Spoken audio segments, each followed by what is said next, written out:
Surprise! It's winter.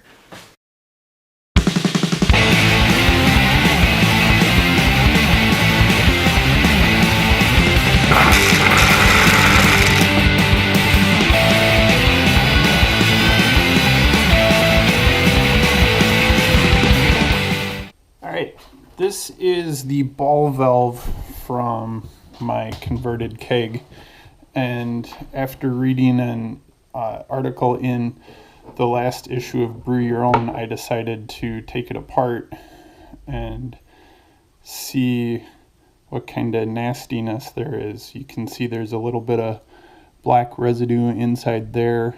I did not clean my kettle as well as I normally do after my last batch, but this ball valve has been on my brew kettle for almost 2 years and I have not taken it apart at all. So you can see there's a little bit here, which is this hose barb and the ball valve here are the only parts that don't get boiled throughout the entire process of making a batch of beer. So these two parts are the most at risk for problems with sanitation due to not being boiled. The wall of the kettle goes between these two rubber gaskets here. So all of this, even if it's dirty, still gets at least boiled for 60 minutes. And then this part is probably like 180 degree water is the hottest stuff that comes through, and that's just to when I run the water for my batch sparge into my cooler. So if that's really dirty, there might be icky stuff in there that could cause problems. So I came through with a wrench earlier and loosened everything so that I could basically just disassemble everything by hand. And as you can see in there, there's lots of icky stuff inside that. And then each part, as it comes apart, you can see the stainless steel, there's discoloration, and then there's some residue that is stuck to the metal as well. And as you get further and further, ooh, mold, that's not good.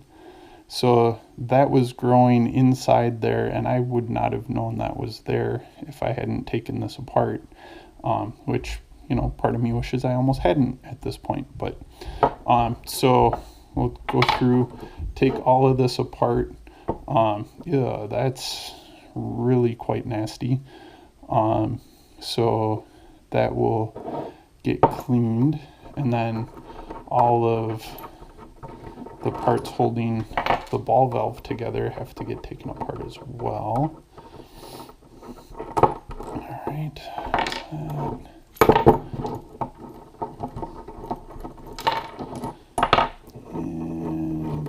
this one, so pull that out, and you can see there's lots of junk inside that. And then even inside the ball valve, there is a lot more residue than I expected there to be. When I had first taken it apart, there was actually a lot of black matter on the inside of this. Normally I run the overflow from my wort chiller through the ball valve to rinse a lot of this out. Apparently I did not do that the last batch of porter that I made. So we're going to take this completely apart and boil all of the pieces to sanitize them, and then clean them up good so that when I make beer tomorrow it doesn't start out behind the 8-ball. So if you have a ball valve and you haven't taken it apart recently, you may want to consider that, especially if you seem to be having problems with contamination. It might be from your kettle.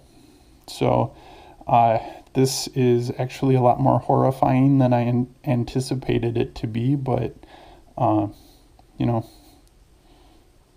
hopefully getting this cleaned up will allow me to continue to make good beer. Here we are boiling this stuff. You can see the water's already starting to change color, and that's pretty gross.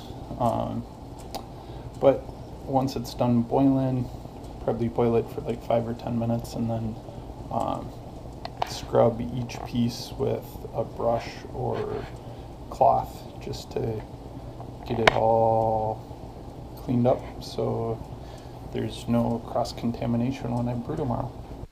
Alright, so here is the all cleaned up ball valve. The inside's nice and shiny and no black gunk on any of the pieces. The mold from the inside of this is gone, and I scrubbed it out really good.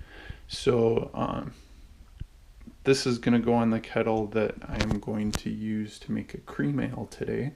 So it was extra important that I got it super clean, but yeah, I was surprised how dirty the equipment was, although it shouldn't have been a surprise. The other thing, or the other tip that I have that I normally do that I didn't, is I normally leave the ball valve open after I brew so that it can dry out. And I had closed it, so you know, if you use a ball valve on your kettle after you clean out your kettle after brew day, just make sure you leave it open so that nothing festers inside the actual ball valve. But all right, let's get on with the brew day. So since we took all of this apart all the way back into the kettle, before I put the water in here, I put everything back together and I tested for leaks just to make sure my beer doesn't end up running out all over the ground, which would suck. So we're all set. Getting ready to brew up a cream ale here. It's kind of an experiment for a friend. So we are going to be using 3.3 pounds of Breeze Pilsen Light liquid malt extract, let me look at the exact amount, 2.15 pounds of the secret ingredient. Looks like honey, but it's not.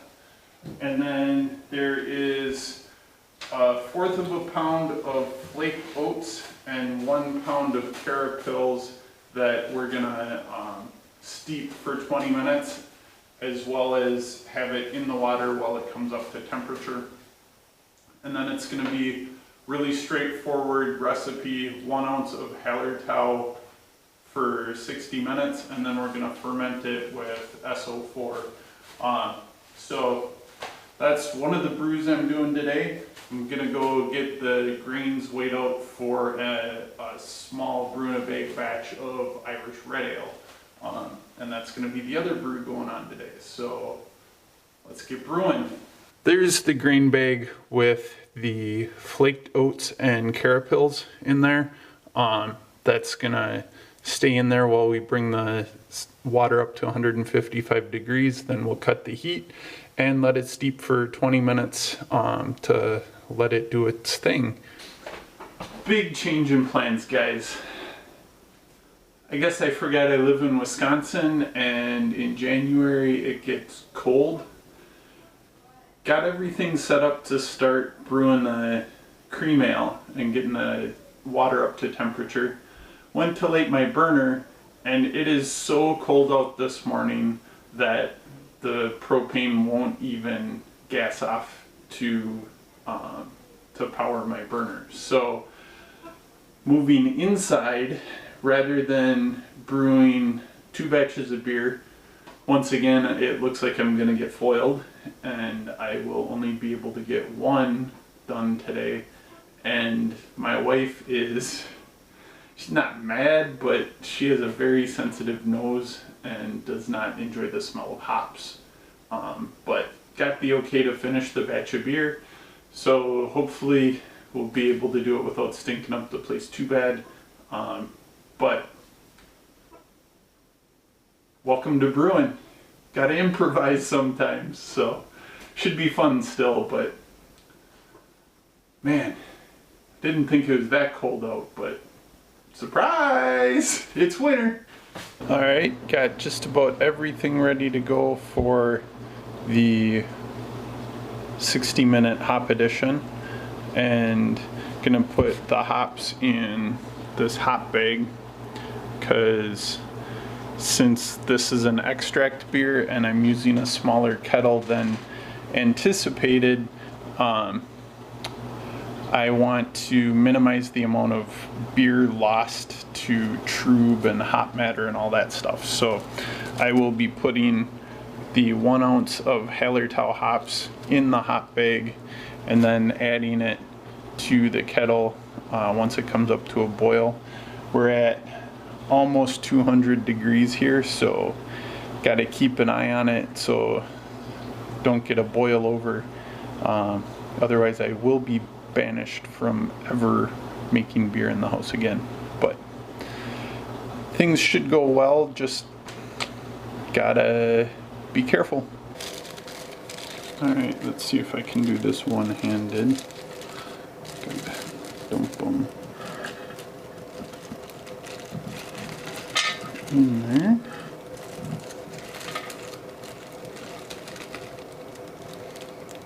Alright, and we'll cinch that closed. Alright, that's all set. Then, next order of business is preventing a boil over. So, try to stir all that stuff back in.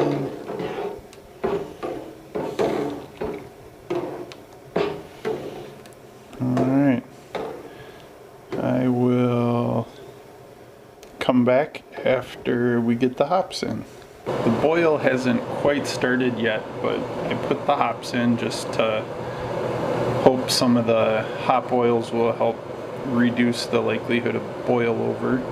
And since the hops are all in there before the boil starts, it won't trigger a chain reaction and cause a boil over when I add the hops. But you can see the hot break starting to form, all the pieces that look like really big snowflakes. That's the protein starting to clump up and form the hot break. So we're almost there. The countdown has started and I had to turn the burner down to stop a boil over, so gotta get it back to where it's boiling good and we'll be all set. Should be beer soon. Yay! So today didn't go as planned. I'm starting to think this whole double brew day thing you guys talk about is as mythical as a unicorn, at least. Maybe even a rainbow unicorn. I mean, I've tried twice now and there's something that always, or both times something's blown up in my face. But that's part of the adventure, I guess. But the batch of cream ale at least is done. It's chilling, it's down to about 100 degrees, so I'm letting that go. And it's at the point where I need a beer. So got some Lagunitas Maximus that sounds really good right about now. So let's get that going. And don't hate on the wheat beer glasses because I like the shape. Plus, this one holds a full bomber without needing to hold any back to re-pour, but here we go.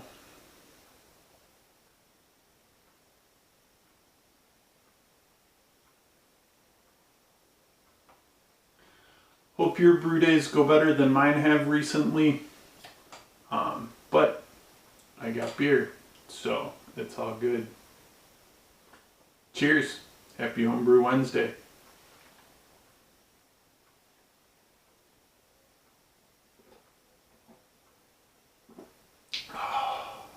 That's nice.